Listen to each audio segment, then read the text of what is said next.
Now, an introduction for our speakers.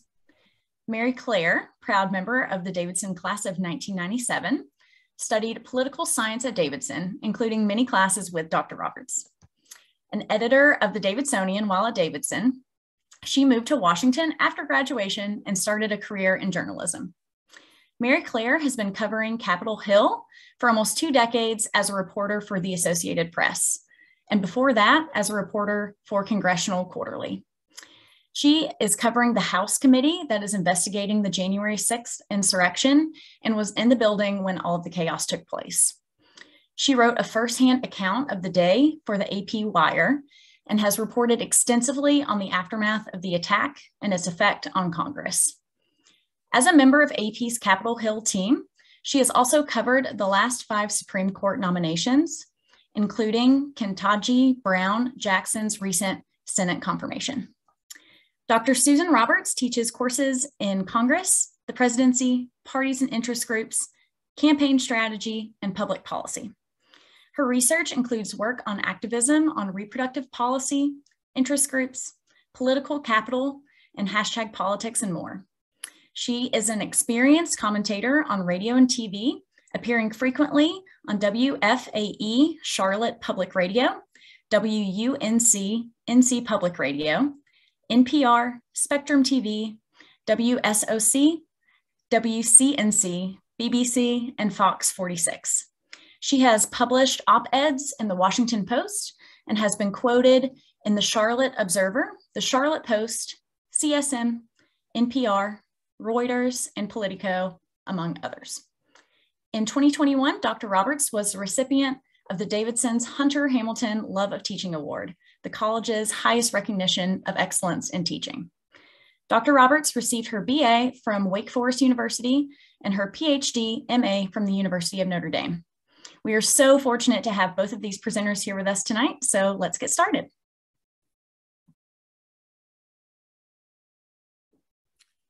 Okay, thank you so much.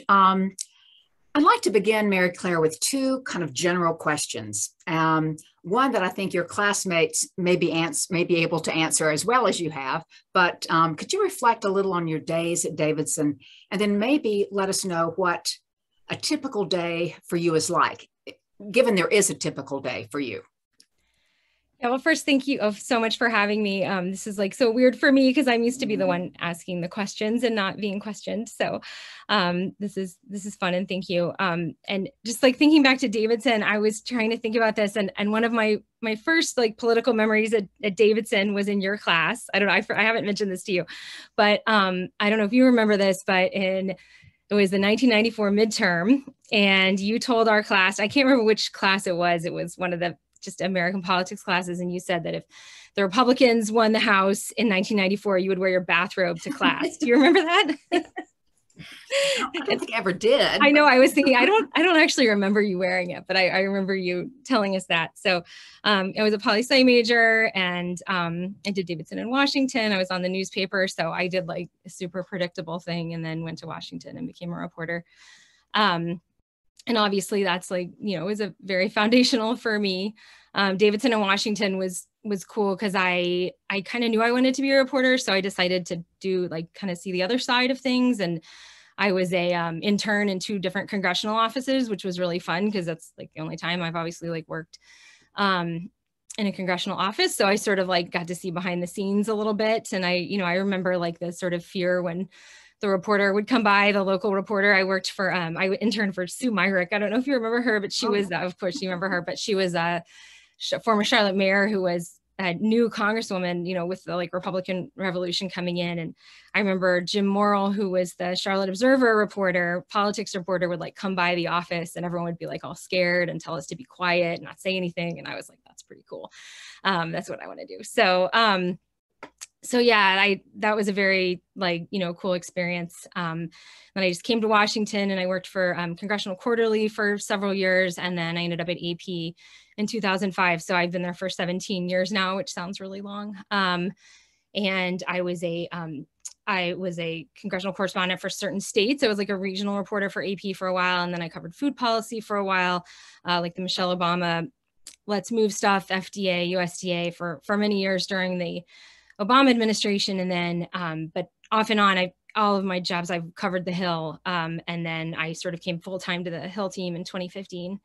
So it's been a pretty like exciting, crazy time since 2015. I don't know that when I went in 2015 that I realized what lay ahead of us. But in terms of a typical day, every day is a little bit different, which is cool and why I like the job a lot. It's kind of a fun opportunity to like, you just get thrown into things every day and you sort of become an instant expert a lot of the time and end up writing about something you knew nothing about. So that's just, one of the reasons I really like the job is because every day it's different. You get to meet so many different people and get to know people and interact with people. And, that's kind of my typical day is coming into the Hill. I'm now working at home some of the time after the pandemic, which is such a cool thing because I get to be, at home with my kids a little bit more than I was before. But, when Congress is in session, we're usually there. And, we have a desk. We have a AP booth in the press gallery, in the Senate press gallery. And that's where I have a desk. So I have a desk on the Hill. I'm there, a lot of the time and, just come in, run around. We like actually literally chase members of Congress a lot of the time. Usually if you're lucky, you're not actually like running, but, we just like go around, try to talk to people. And it's a fun place to cover because there's, 535 people, a lot of whom want to talk to you, most of whom like to talk to the press, even if they, try to act like they don't, they do. So there's so many stories in the Capitol and that's what's really fun about the job. So. Okay, great. I want to ask you this, and I know you've talked about this, but over the decades, people have said that this "where were you when" kind of question. They would say, for us older folks, where were you when JFK was assassinated? Where were you when you heard about 9/11? Where were you when Osama bin Laden had been killed? And people have added, where were you when you heard about January 6th? And I know you were on the Hill when the Capitol was breached. Could you describe your immediate experience on January 6th? Yeah, so that was obviously not a normal day at work, although it kind of started out seeming like it would be. But, there were it was like right in the middle of the pandemic. There weren't a lot of people who went into work that day. A lot of members came without aides. Mm-hmm. Every news organization kind of had a skeleton crew there, but I really wanted to be there because I knew it was going to be just a really interesting day, like see what Pence would do if, would he try to object to the election? It was just, it was obviously going to be a historic day no matter what. And so I did want to be there. There were some rumblings that there might be, protests and they might get violent, but there was nothing, like definitely did not like think that something like that was going to happen. So, went in and I'd had some family members who'd had COVID. So I had been like locked in my house for the last month. So I was actually thrilled to be at work. And I think I texted some friends saying, I'm so happy to be here. So happy to be at work. And, it started out kind of, as we thought it would with they gavelled in and I was in the House. My colleague was in the Senate. We were the only two print reporters from AP there. We had a full group of photographers, video and all of that. But in terms of print, there were just two of us even there. So I was in the House and, it was just sort of like a slow rolling thing where I was in the press gallery, there's obviously like some buzzing on the floor. Everyone's trying to figure out what's going on. There were some incidents outside, which can be sort of like a routine thing, but then it just kind of became clear that it was more. At one point I went over with a press gallery staffer and like looked out the window of the front of the Capitol when we were just sort of first starting to hear rumblings. And it was so crazy because it was like, oh my gosh, like there were just so many people standing there in front of the Capitol. Like there was no perimeter, which usually there would be like a perimeter set, like for a State of the Union or something like that. And so that was kind of when we knew like, okay, this is like really something's going on here. So like went back to the gallery and we were in the chamber and then like, it was just really kind of fast from there. They were like recessing in and out. And, at one point, like then, a police officer got up on the dais on the rostrum and was like started talking to everyone and said, the Capitol has been breached and there's tear gas in the rotunda. We need you to get your gas masks out from underneath your chairs. And then like all the members are like trying to get their gas. No one even knew that there were gas masks. So everyone's like trying to figure out gas masks, and then they give them to us. And, we're just trying to like figure out what's going on. And I remember another sort of like big moment at that point was that the chaplain, the house chaplain who'd been there for 3 days, she was brand new, got up and started saying a prayer at the rostrum. And it was like, oh, that's not good. She's saying a prayer. That's not good. So she was like praying for peace. And then, then shortly after that, the entire house, the floor started being evacuated. And there's a rule that we're not allowed to take video at all. Like, it's a really hard rule that we're not allowed to have cameras out or video or anything. And I remember thinking for a second, they were like streaming out under me because I was in the press gallery up on the top. And I was thinking, oh, it's too bad I can't take. And I was like, oh, wait, no, this is like totally like all bets are off right now. So I did take video of the evacuation, and I continued to take video in the house, which ended up being good because there were just like the C-SPAN cameras were off. There was really no one else. Like, well, there were some other videos from other people like me, reporters who took video, but of like the evacuations and things like that, there really wasn't a lot of video of it. So that really ended up going kind of far and wide. But anyway, and then we got evacuated sort of like to another part of the gallery. And the problem was the members on the floor were able to get out, but there were other rioters who had gotten up on the 3rd floor where we were, so they couldn't evacuate us. We were kind of like trapped in the house. And there were probably about 36 members who were also social distancing in the gallery, which is super unusual. Members are never in the gallery. So they were over there with us too. And we were all kind of like in maybe like 50 people. I'm not exactly sure how many people it was, but just kind of like ducking, and they were telling us to duck. And it was just like it was really crazy and chaotic. There were there were rioters trying to get in the front door of the house, which is like where you see the president coming in, right? Like on the State of the Union.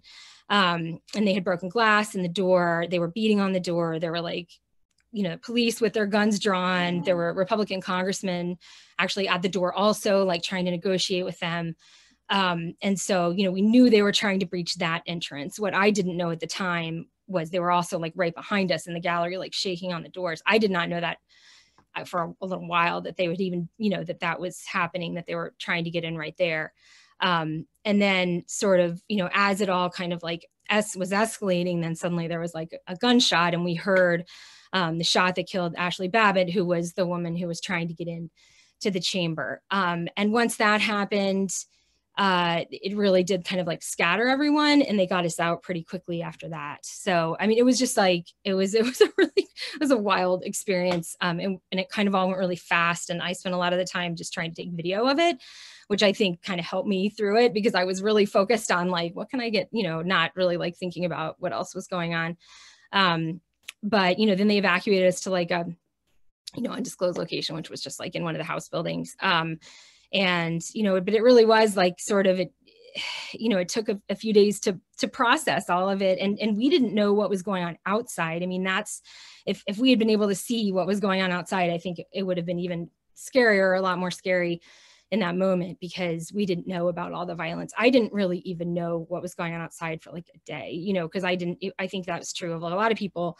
As the videos sort of started to emerge of all the violence that happened outside, the police officers who were beaten, and there were so many people hurt out there. And, luckily everyone I was with was completely safe. We got out safe and it was fine. But, it was definitely like, it was a really wild feeling of having worked there for so long and always feeling so safe, of this sort of slow motion rolling thing where it was like, oh, this is probably gonna be okay. It's probably, and then it was like, oh, this is not good. Like, they're trying to get in right now. What, it was weird. Like, I still think I maybe haven't fully processed that could happen in this country. And that it did happen. So, that was, it was definitely very surreal. And probably the most surreal moment of the day was at the end of the day I stayed. We all went back to cover that, they came back and they counted the votes. And when it was over, I like walked car and we like walked through. I was in the house, I park on the Senate side. I like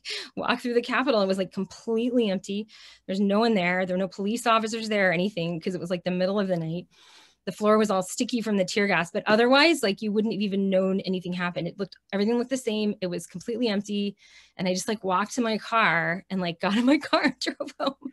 And I was just thinking, like, what did my car see out here? Probably a lot of crazy stuff, you know, but I hadn't been outside since the morning. And so that was like super weird. But, you know, it really did like kind of set, I've been, you know, ever since. That was now a year and a few months ago, and I've been covering that ever since. You know, it's really kind of consumed with some diversions of other things that I've helped cover and covered. But that's really been, you know, it's been very defining of the last year and a half. You know, I use the word and you use the word breach the Capitol, and polls say that Americans they're really divided on what to call January 6th. And I wonder about that framing and how the media in general has approached it. Yeah, I mean, for us, I think, you know, that's sometimes the standard stuff is like above my pay grade. AP decided immediately to call it an insurrection. If you read the transcripts of what was said on the Senate floor that night, several Republicans called it an insurrection. I don't think there was a lot of doubt about that immediately when it happened. An insurrection is the act of rising up against an established authority or government. That it's very clear that that's what, you know, according to the definition of an insurrection, that's what it is. So for us, you know, once sort of our standards people, like, you know, decided that's what we could call it. We also call it a riot. We also call it, you know, that's not the only thing we call it. Yeah, I mean, for us, it's kind of straightforward. It's like, you know, is that what it is or is it isn't? People might ascribe other things to an insurrection or think it's a dramatic word or whatever, you know, they can have those feelings, that's fine. But that's just, you know, for us, it's pretty straightforward. Like, does it meet the definition? Yes, it does. And, you know, we've written actually several, like AP's done a few like public things about it, like explaining why we do that. And I could send that along if anyone wants to see it. But yeah, that is, you know, I think there is a lot of like, obviously it's extremely politicized and people have feelings about how you should frame it or how you shouldn't. But for us, it's just like really straightforward in terms of just, you know, describe it. It's not a coup, right? Like a coup or, you know, a coup would be successful. And I think, you know, there have been people who've written about like a coup has to be like, you know, elites in a government or military who try to overthrow a government. So that isn't really what this was. So you might not call it that. So, you know, there's definitely, you know, we try to like approach it from a very like, you know, straightforward, non-emotional or political way, obviously. I think you would agree that there is a lot of rancor on the Hill before January 6th, but can you describe if there's been a real seismic change in the atmosphere, you know, member to member, general kind of, you know, vibe on the Capitol since January 6th? And that may be an obvious question, but I just wonder, you're on the ground there. No, and it's interesting because I think you've seen a lot of other sort of like national events, like, you know, this was not 9/11. Obviously, it's much bigger. 9/11, a lot of people, many more people died. But, you know, for something like that is sort of like a national event, I think a lot of times you've seen that bring people together. But in this case, it really didn't. It has at least in terms of, you know, the political dynamic on the Hill and in Washington, it's really just brought people further apart. I think that night you did see some people kind of coming together. You saw everyone sort of on the same page, but it did not take very long for that dynamic to change. So, you know, it has been really tense. And I think last year, especially, it was so raw. It was extremely raw, like for the entire year. But as it's, you know, obviously it's been a little while now. It's not maybe top of mind every day on the Hill. It does whenever it's brought up, it like definitely brings those tensions back. But we've seen a little bit of a respite with like Ukraine. That's an issue that has had a lot of bipartisanship around it. And, you know, they passed an infrastructure bill. So there's still like moments where you can see some bipartisanship, but it definitely has really, you know, the extremes are only growing and you're not really seeing, there's very little coming together after it. I mean, it's really been, it's been a really kind of brutal time, I think, for Congress and for the country, right? Like it's reflecting what people think. And you see, you know, Democrats and Republicans who might have done bills together on totally unrelated things before, like they won't work together because they can't, you know, agree. A lot of people won't work with, a lot of Democrats won't work with Republicans who voted to overturn the election. So you see, like, you know, people who might have had been able to find those bipartisan connections not really being able to do that anymore. Although, you know, there are some moments. You may not know this from where you are, but I've seen you going in and out of committee hearings in the hall trying to get an interview. And I said to my husband, freeze it, go back. That's Mary Clare. But do you find that, because I might argue and others might argue that the public has become kind of jaded when it comes to the investigations, you had the Trump impeachment hearings, that they don't have very much, they're not watching the January 6th. Can you tell us a little bit more about the select committee to investigate the attack? Yeah, sure. So, yeah, no, I mean, I get it. I've been covering a lot of those investigations. Like I covered the Russia investigations. I covered both impeachments. And I'm also tired. So like, I understand that. But I do think like, so this committee, it was formed because Congress tried to form a commission, an independent commission that would not have been like in Congress. It would have been not members of Congress. And they passed it in the House with some bipartisan support, and then could not get enough votes in the Senate. They needed 10 Republicans and they got like 7, I think, around there. To form an independent commission, which is how they investigated 9/11. And the 9/11 commission is like really hailed as like the successful thing that everyone always kind of wants to replicate, because they actually had, they did the full investigation, they had recommendations, and Congress adopted some of those recommendations. So I think they just couldn't get quite enough support to do that in the Senate. So Pelosi decided to form a committee, which wasn't as ideal as a commission because by nature it was a partisan committee, right? Because it was a Democrat-led committee in the House. 2 Republicans did join it, Liz Cheney and Adam Kinzinger. And so they are able to, say it's a bipartisan committee, and they are trying to emphasize that bipartisanship. But the committee, by sort of all measures, has been extremely efficient. They started in July, and since July, they have done almost 1,000 interviews, which is like stunning. I don't know how, I think a lot of those interviews are like, 45 minutes long or whatever, but some of them are 8 hours long.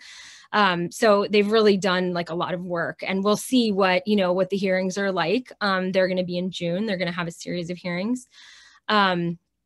So I know you will see if people do tune into them. I mean, one thing with the impeachment hearings is definitely people are tired, but I do think they were pretty well watched, and it seemed like, a lot of these hearings, as all hearings are designed for impact, right? So they they know how to put on a show. So we'll see, what happens when they hold the hearings. I do expect that there will be a lot of, it'll bring up a lot of it again in Congress, I'm sure.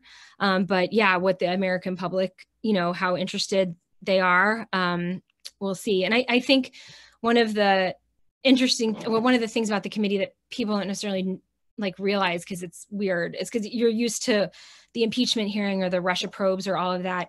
But this really doesn't have much of an outcome except for a report, right? Like they're going to do a report, they're going to hold the hearings. They want to, they say what they want is to make sure nothing like this ever happens again. So they want to have it thoroughly investigated, which obviously they're doing with this many interviews. So there's no outcome. Congress can't prosecute anyone. There's no consequences for anyone out of any of this. It's really just it's a review of what happened. And so I would assume we'll see a report by the end of the year as well. So, that's kind of what makes this a little different, is it's not impeachment was really high stakes, right? They wanted to remove the president, but which they were unsuccessful in doing, but they that was for that. So it was really such it was by nature more of a partisan issue, but I assume that this will definitely fall along partisan lines somewhat, but we'll see. I mean, the hearings, I'm sure there'll be, we'll see if, the impeachment hearings were broadcast on network TV and everything else. So I don't know how they'll handle this, but it should be a busy June for sure. And it'll probably bring up a lot of stuff that we either didn't know or just, bring back stuff that we already did know, but kind of bring it back. So you don't think, we talked about this briefly, the two of us, so you don't expect to see any criminal charges against Donald Trump growing out of these, or in general, or somewhere around there? That is, I can't like predict that, but I mean, I would be surprised if that happened, but I mean, I don't, obviously things can happen that I don't know about. I don't want to predict, but just looking at every other investigation, it's hard. And whether anything like actually criminal happened is unclear. So, the committee could make a criminal referral to the Justice Department and say, we found what we think is criminal behavior and we want you to investigate this, but they don't have to investigate it. And it is unclear at this point, like what kind of appetite this DOJ has to invest. I mean, they are investigating some of it, and they're certainly going after the rioters. They've made like over 800 arrests, which is a lot. But whether they want to prosecute anyone else like higher up, that's like unclear whether they want to do that or they will do that. So at this point, I would say probably not, but you never know what's going to happen. Well, I'm going to ask a question that you're familiar with, I'm familiar with, all of our listeners, watchers are familiar with, and that is public trust in all the institutions, in the president, the Congress, the Supreme Court. And I was going to ask this even before the leak of the first draft of the opinion on Roe versus Wade. But along with those institutions has been a decline in trust in the media. And can you speak to that? And crazy it is there anything that we can do or you can do to restore trust in the media? I don't know what I can do personally. I mean, that's a big question. I'm also interested in what you think about that. But, all I can do is like do what we do, right? And I think it's a little bit easier at AP. I mean, not to like, sort of toot our own horn, because I'm obviously biased toward AP, but we are very straightforward in what we do. We, we don't have ratings. We don't have like, no one, it's really not a bottom line situation at AP like it is in at some places. I'm not criticizing those other places. I'm just saying I know what I do. And I think, all I can do is try to be as fair as I can and like approach everything in an unbiased way, be open to talking to anyone, all of that. I just, I think all I can do is like sort of on a personal level is try to, maintain and always be aware that, that is, an important issue, how we come off and how our stories are conveyed for anyone who might be reading it. And that is something that we always think about is like, you don't always just think about how your neighbor in Washington, D.C. might be taking the story, but, someone out in, a rural part of another state, how they might be reading this and thinking about it, which is something I try to constantly do. So, all I can do is try myself, but I'm not sure I have the answer to that question. So I'm interested in what you think about it. What do you like? I feel the way you do. I bemoan the fact that we have fewer and fewer local outlets, local newspapers, and there's a lot of consolidation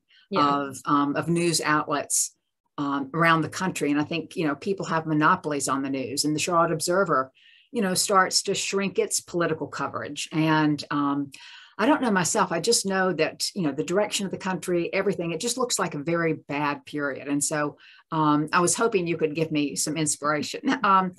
Here's a question kind of feeding off what you said earlier about hearings being for high impact. And, you've covered Gorsuch, Kavanaugh, Ketanji Brown Jackson, Amy Coney Barrett. When I've looked at some of those, and I've shown some clips in my Congress class of how ugly the Kavanaugh hearing in particular got, can you give us an idea about how you react to not just the tone? This is not just gotcha questions, how these hearings play out in especially the Judiciary Committee. Yeah. I mean, I think you can't understate like how awful the Kavanaugh hearing was on like all sides. People, it was just so, it was really wrenching. I was actually in the room for it. And it was really kind of weird because they actually used a small room for it because they wanted to keep the public out, I think, because they didn't want any disruptions during it. And I was in the second, I wasn't in his original hearings. I was in the big one with Christine Blasey Ford. And it was so just like the roller coaster of it, just sort of watching, watching how the senators reacted and everything. There were protesters in the building, like chasing the senators. It was really just like one of the wildest things I've ever been part of. And, I remember thinking after January 6th, I was like, when have I felt like this before? I've been through something else. And I was like, oh, it's a Kavanaugh hearing, which was just, it was obviously different. But it was really just like, so, it seemed like you could sort of see the Senate and the committee like tearing apart during it. And it was really rough, on the Senate, and I think on the process, and, however you sort of came down on that, I think it was really just, it was another thing that you saw engender a lot of the parties really separating themselves. And when you used to look at the way that Supreme Court nominations used to be, and they would be, overwhelmingly bipartisan, people would understand that a president has their pick, and, there would be some votes. Obviously, you look back at Bork in the 80s, and that's kind of the first one where we saw a little bit more of that. But the last few have been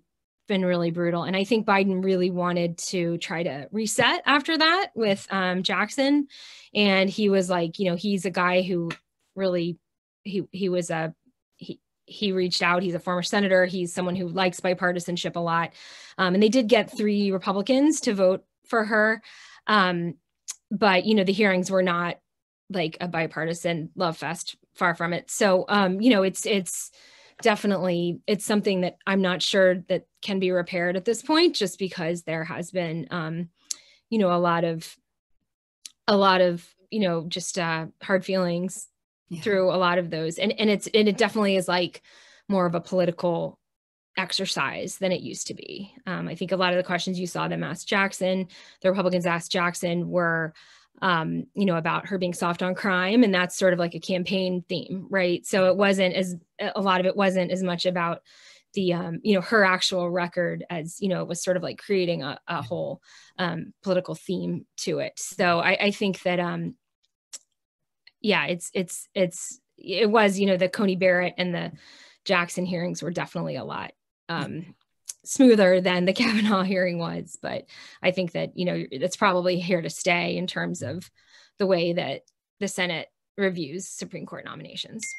I think we're going to go to some questions from the audience. Is that correct? Yes, we are getting some questions in now.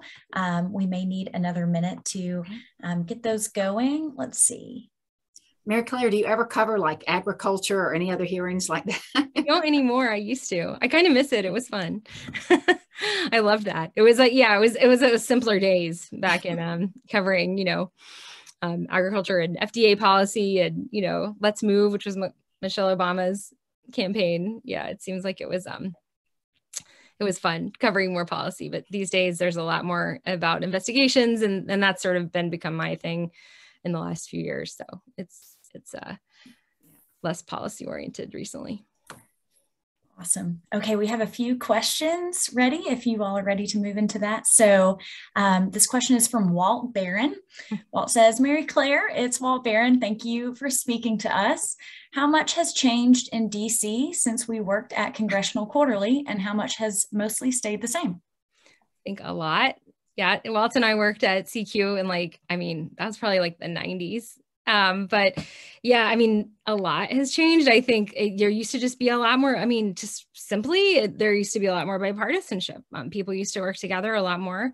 They have, obviously, I don't remember, when you left, but obviously 9/11 kind of changed everything for a while, and changed the focus of what, of Congress and the country. And then, through, a lot has changed. It's 20 years, which is really crazy to think about, but it is definitely a different, but then there is obviously the stuff that stays the same. A lot of the ways that Congress does its business is the same. And if you look back, there's obviously other tumultuous periods like this one, where, you have seen Congress, or the country really divided. So it's probably all waves, right? So we'll see what happens from here. Great, thanks. Another question for Mary Clare. Did you cover the Republican blockade of President Obama's Supreme Court nominee, Merrick Garland? Oh, yeah, I did. That was like the first thing I covered in terms of the Supreme Court, because I came in 2015 to the Hill full time, and that was in like early 2016. And that really, I mean, that was definitely also something that I would say has influenced the way that these are considered. You know, that move by Mitch McConnell to decide not to consider Merrick Garland really was stunning to a lot of people. I think it was stunning privately to most of his caucus. I think, you know, I talked to people who are like, I hope this works. You know, you know, he knows what he's doing. And it was like, you know, I mean, the fact that Trump ended up winning, which no one thought was going to happen at that point. And then, you know, it put everything on the course for what we saw this week with, you know, the leaked draft that they're going to potentially overturn Roe versus Wade. That would not be happening if McConnell hadn't made that decision in early 2016. So it certainly was like a really smart, you know, it ended up being a smart political move on the Republican side. Whatever you think of his decision to do that, it really, you know, it was lucky in some ways that it worked out for him. But it really was an incredibly consequential decision that he made, you know, I think, you know, much more than he probably knew at the time. But that was certainly interesting. And you know, we watched Merrick Garland like walked around and like, you know, visited senators and stuff, but it was clear that he was not going to get confirmed. So that, yeah, I think that's definitely like a really, it's like sort of an extraordinary piece of history that happened and then changed the course of everything, basically. Thanks. This next question seems to be open for both presenters to answer after January. Dr. Robert should talk to after January 6th. What about 2024? Will this be more normal or worse? I'm gonna give that to you. Oh gosh. Well, I'm not going to predict anything and wear my bathrobe. So, you know, rest assured, all my students and friends. I think looking at this, the primaries, the Republican primaries for the Senate so far, I think you'll be able, my opinion is you'll be able to tell by North Carolina Senate primary more about Trumpism. Because you've got Ted Budd, who is not a celebrity. He's not Dr. Oz. He's not J.D. Vance. He's not Herschel Walker. And I guess I'm still curious about how much Trumpism is going to be out there. We had, we're really happy to have John Cowan, who came to talk to Zoom to my class, who was finished in a runoff between Marjorie Taylor Greene. And so he Zoomed with my class, and he said the honor code taught him a lot about campaigning and negative campaigning, and he just wasn't going to get into that to run against Marjorie Taylor Greene again. So I'm expecting 2024 to be rough, and I don't know exactly, you know, I think everybody's saying, should Biden run again? Is he going to run again? And I just think it's going to be pretty chaotic. And I think, well, I'm unique in saying that I think the Republicans will capture the House and the Senate in 2022.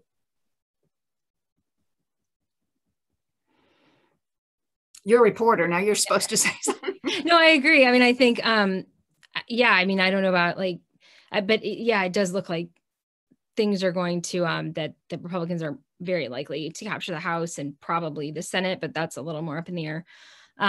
So yeah, I mean, we'll see. I mean, I think Republicans have said they want to investigate, you know, Democrats now. They're going to, you know, Democrats have kicked some Republicans like Marjorie Taylor Greene off committees. So now they're going to go back and do that to Democrats. So I think we're certainly not going to see like an easing in, you know, political polarization. And, you know, I think the Republicans in a lot of ways are really looking forward to sort of coming back at Democrats on some of the things they feel like have been done to them. So we'll see what happens. It's definitely going to be like a whole new era in the House, and we'll see what happens with the Senate. And then they'll be, you know, investigating Biden. That will happen. Yeah. Hunter Biden, that will be a big issue in probably a year. And not if it's, you know, obviously it already is something. So, you know, I think we'll see a lot of that. So I don't think it's going to be like a, you know, new era of comedy. It's not probably what we're headed for. Yeah. We'll see. Thanks to you both. Our next question, I'm curious on your thoughts on Twitter, new ownership there, and the future of free speech and social media involvement in shaping free speech. I'm not really great on that question. So I don't know if Dr. Roberts, you have a good answer on that. Well, I'm not an Elon Musk fan, but that's neither here nor there. But I think that when I was teaching the presidency, or really campaign strategy this year, we actually went back and watched for the first time the War Room. And we found that a lot of the tactics were the same, people being deeply committed to politics and deeply enthusiastic, the young enthusiasm. But I think when I look at campaign strategy, Twitter and all these Instagram have changed, in terms of when Obama was running. And so it continues to change and shape electoral politics in sometimes ways I don't think are very good, because people react rather than reflect. And, I don't know what he has in mind in terms of loosening the standards for free speech. And I think that at Davidson, we've wrestled with coming up with, a commitment to free expression and not just free speech, because that's kind of legalistic. But I guess I think we're looking some to the media and see what can happen in terms of coverage. And especially when Mary Clare, it's so ugly now with the culture wars that are escalating, critical race theory, masking, all these things, not in addition to hyperpolarization. So I think it makes for some days I come home and I've got to take a shower because I'm teaching these things and they seem so sultry, hot and bothered and ugly. And so I would say that we look at the media to say, most people say, oh, I can recognize fake news, but then they really can't. And you get into misinformation and disinformation and how Twitter contributes to that. Yeah, that definitely is like, I covered, because I covered the Russia investigations. That was like a big part of it, is how the Russians did sort of infiltrate our social media before like we even really kind of knew that could happen. Mm-hmm. So certainly, yeah, I can't really speak to Elon Musk, but that is definitely like, it's a huge problem, the amount of misinformation that's out there. So, you would hope that they would be going in the direction of trying to lessen that misinformation and not creating environments where it can flourish. And definitely it allows people too to get around like a media filter, which what people want, right? Like they don't want to have a media filter, but in a lot of ways, a media filter is a good thing because we can parse out, what's real and what's not. So yeah, that's, looking at Twitter is like a big part of my job. Because a lot of people, there's a lot of bad stuff on Twitter. There's also a lot of just like information on Twitter, right? Like members or anyone, like the government often like, talks about what it's doing on Twitter as everyone else does. So, just like kind of getting through all that is definitely like a big part of my job. Fantastic. Thanks to you both. And thanks to everyone for submitting questions. We have a lot in the queue and we will try to get to as many as we can before our time is up. The next question, I believe, is for Mary Clare. Given that your career depends on communication, looking back on your Davidson years, what aspects of your education best prepared you for your career? And what pieces, if any, were missing from your Davidson experience? Oh my gosh. I have to think about that. I don't know about in terms of communication, but I worked on the newspaper, which was certainly like really fun. And, I really grew to love journalism through that. It was such a fun, like small community to cover. And just, having the experiences I did through the poli-sci department was great. I'm not sure in terms of like communication, but definitely it was very formative to have this like sort of like small world that you could kind of like practice on and then go out into the real world. And I think too, as you said earlier, and this is not advertising for political science, but the Davidson and Washington program that got you kind of in the middle of things and let you be on the Hill. Yeah, it's such a cool program. You are still doing it. I saw you guys when you were doing it just a couple years ago. So great. The next question is there any chance of Trump being prosecuted successfully by A.G. James in New York, or for interfering with the Georgia elections, or for the insurrection on January 6th? I have to confess to not being super up on the New York part of those cases. I probably should be more up than I am on it. I just can't predict on that. I don't know. My feeling is that maybe it seems less likely than it did before, but and on Georgia, I mean, in terms of a federal prosecution, that's not, I mean, again, like, I just am not sure what the appetite is to do that. They are investigating some things around there, but we'll see. I mean, I think they've really focused their resources. They are investigating Trump, so we will see. But they've really focused most of their resources on prosecuting the rioters. They're, hundreds and hundreds and hundreds of cases, indictments, and I believe it's the biggest thing that they've ever done, like the broadest series of prosecutions they've ever done. So, that's really where the focus has been. So, I mean, stay tuned. But, I just, like, if I had to personally say, I would be surprised if that happened. Just looking back at everything else that's happened in the last 4 or 5 years, but things can happen, things can turn on a dime. So we'll see. Great, thank you. Is there any discussion of the possible role that Russia may have played in and for Trump's administration? I mean, that's what Mueller investigated, right? And so there's the whole report there. He found no evidence of a conspiracy. There were a lot of connections to Russia, and if you read the report, which I encourage everyone to do, we spent like 3 years covering it, and then the report came out, and it was like, I think a lot of people didn't even read it. So I mean, it's not really written very in a captivating way, but it is an interesting report. I mean, nothing really came of that. So I mean, he found no evidence of a conspiracy, so that's all I can say. But check out the report, because it's got a lot of granular detail about everything that they found there. Great. Does the leaked SCOTUS opinion have the potential to mobilize the Democratic base to win or retain the House and Senate? Is that why it was leaked? And what does the smart money say will be the fallout from the leak, politically, legally, etc.? Big question. How it was leaked. That would be a good thing to know. But you should talk about that, Dr. Roberts. She's been on TV all week talking about that. So, well, I mean, my big question is, why now? I mean, I think that mid-June, the decision would have come out. You've got the elections in November. If you're still going to have the fury. And they will find out who leaked. And I just can't quite understand why now. And it will have an impact. I think it's going to galvanize the Republican base, but I think it'll increase turnout for the Democrats. Is it going to be a wash?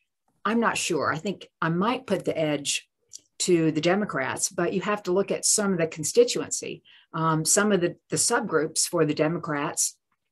Black voters, Hispanic voters are not really galvanized by access to abortion. And that's something that, might not work in their favor. And I think that, I think the base is going to be galvanized for the Republicans, but the turnout may be higher, which is normally not the case in a midterm election.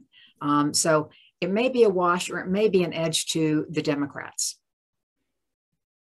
Yeah, it seems like that's an issue that's really, really worked well for Republicans. And I'm not telling you guys something you don't know. But, for Democrats, it's been a little harder. So I guess we'll see what happens in this. If they can't turn out their base on this year, then it's probably not going to be, I can't imagine when they would. And I'll add one more thing. I mean, I've done a lot with looking at pro-life activism, but part of that is because the pro-life movement has been so active, and they've been using some kind of stealth tactics to put in place these trigger laws.